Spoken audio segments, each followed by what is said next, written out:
باب یہ بیان ایمان کی مٹھاس کے بیان میں ہے۔ حدثنا محمد بن مسنى قال حدثنا عبد الوهاب الثقفي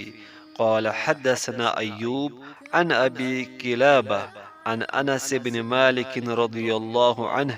عن النبي صلى الله عليه وسلم قال ثلاث من كن فيه وجد حلاوة الإيمان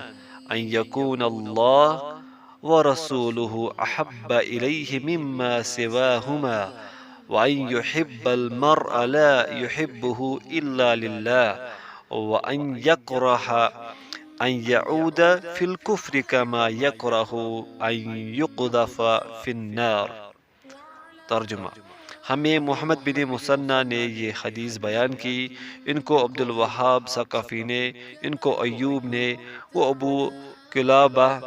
سے روایت کرتے ہیں، وہ حضرت انس رضی اللہ عنہ سے ناقل ہے، وہ نبی کریم صلی اللہ علیہ وسلم سے آپ نے فرمایا تین خصلتیں ایسی ہیں کہ جس میں یہ پیدا ہو جائے اس نے ایمان کی مٹھاس کو پا لیا۔ اول یہ کہ اللہ اور اس کا رسول اس کے نزدیک سب سے زیادہ محبوب بن جائے،